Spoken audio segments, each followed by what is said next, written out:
আপনারা নিশ্চয়ই জানেন গতকালকের এই মর্মান্তিক ঘটনার কারণে আজকে মাননীয় প্রধান উপদেষ্টা আমাদেরকে আহ্বান করেছিলেন।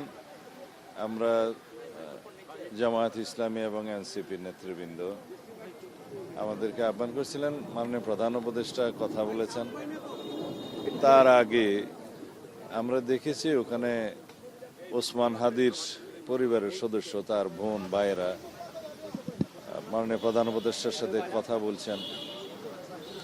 আমরাও তাদের সাথে কথা বলেছি। আজকের যে বিষয়টা আমাদের আলোচনায় উঠে এসছে তা হলো ওসমান হাদির উপরে এই হামলা প্রকৃতপক্ষে বাংলাদেশের উপরে এই হামলা। এটা বিচ্ছিন্ন কোনো ঘটনা বলে আমরা মনে করি না।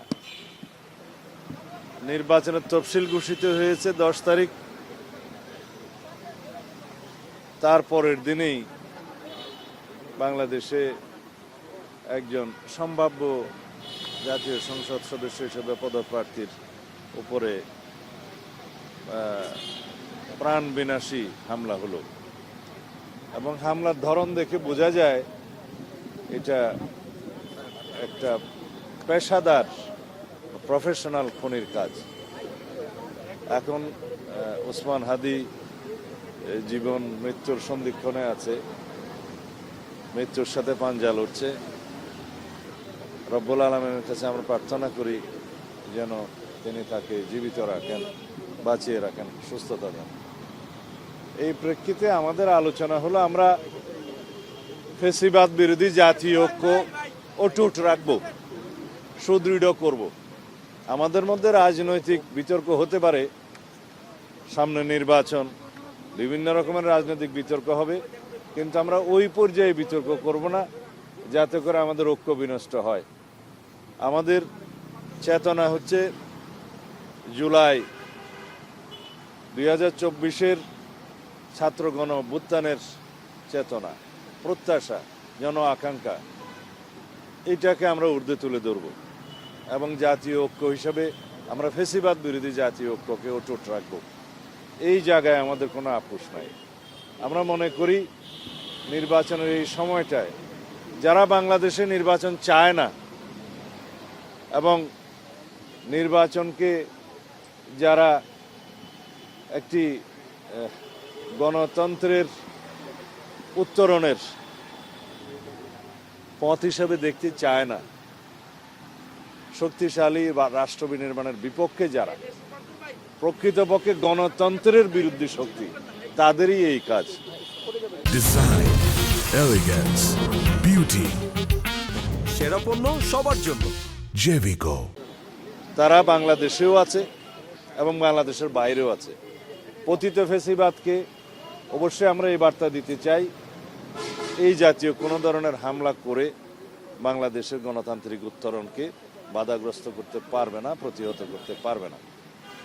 আমরা সকল গণতান্ত্রিক রাজনৈতিক দল আমরা ফ্যাসিবাদ বিরোধী জাতীয় ঐক্যে অটুট থাকব এবং আগামী জাতীয় সংসদ নির্বাচনকে যে কোনো মূল্যে আমরা অর্থবহ করব, বিশ্বাসযোগ্য করব এবং এমন একটি বিশ্বাসযোগ্য নিরপেক্ষ নির্বাচন হবে যা বিশ্ব স্বীকৃত হবে। সেই জন্যেই আমরা কাজ করছি এবং আমাদের মধ্যে রাজনৈতিক সংস্কৃতিটা যাতে সেইভাবে বহাল থাকে আমরা সবাইকে আহ্বান জানিয়েছি। আমাদের রাজনৈতিক সংস্কৃতিটা অনেকটাই পরিবর্তিত হয়েছে, জনপ্রত্যাশা এবং গণ অভ্যুত্থানের প্রত্যাশা অনুযায়ী, আকাঙ্ক্ষা অনুযায়ী সেরকম গণতান্ত্রিক রাজনৈতিক সংস্কৃতি আমরা অব্যাহত রেখে চর্চা করে ইনশাআল্লাহ আগামী দিনে আমরা একটি শক্তিশালী গণতান্ত্রিক রাষ্ট্র বিনির্মাণ করব। আমাদের এই গণতন্ত্রের উত্তরণের পথটাকে আমরা যেন আরও সহজ করতে পারি সেজন্য সবার সহযোগিতা আহ্বান করছি আমরা। আর ইনকিলাব মঞ্চের পক্ষ থেকে একটা জাতীয় প্রতিরোধ সভা এই সন্ত্রাস বিরোধী, বিশেষ করে ওসমান হাদির এই ঘটনার পরবর্তীতে আজকেও তারা করছে, আগামীকালকে করবে, সেই জায়গায় সবাইকে থাকার জন্য আহ্বান জানিয়েছে। আমরা সেটা সাদরে তাদের সেই আহ্বানকে গ্রহণ করেছি।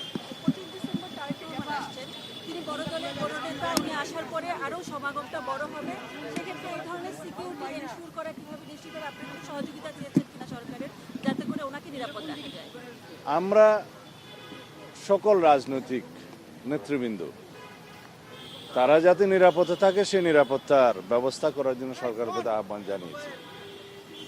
সেটি নয়, মূলত হচ্ছে আমাদের ভিতরে যেন এমন একটি ঐক্য থাকে যাতে করে আমরা সকল রাজনৈতিক দল ফ্যাসিবাদ বিরোধী যে কোনো ফ্যাসিবাদ বিরোধী ঐক্যকে আমরা সবাই মিলে যেন আঁকড়ে ধরি, তাতে করে জাতীয়ভাবে এই সন্ত্রাসকে আমরা মোকাবিলা করতে পারবো। যদি আমরা গণতান্ত্রিক শক্তিসমূহ পরস্পর বিচ্ছিন্ন হই এবং পরস্পরের বিরোধিতা করতে থাকি, তাহলে ফ্যাসিবাদ আশকারা পাবে। সেই জায়গায় যেন আমরা না যাই, এই আহ্বানটাই আমরা জানিয়েছি এবং এটাই হচ্ছে মূল ভিত্তি।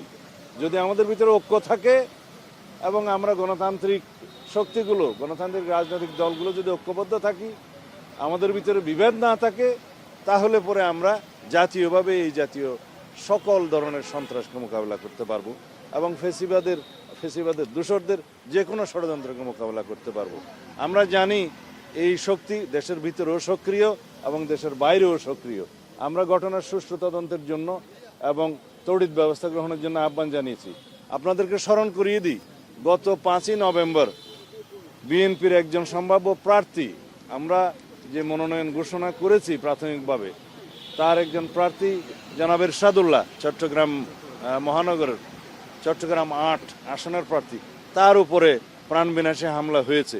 কিন্তু তারপরে আইনশৃঙ্খলা বাহিনী কোনো কঠোর ব্যবস্থা গ্রহণ করেনি এবং যথাযথ তদন্ত করে যদি তার বিরুদ্ধে মানে সন্ত্রাসীদেরকে গ্রেফতার করা যেত, আইনের আওতায় আনা যেত, তাহলে হয়তো এরকমের ঘটনা আরও হয়তো ঘটতে উৎসাহিত হতো না। যারা এগুলো করছে তারা যখন মনে করছে যে তারা নিরাপদ থাকতে পারে, তখন এই সমস্ত ঘটনা আরও ঘটে।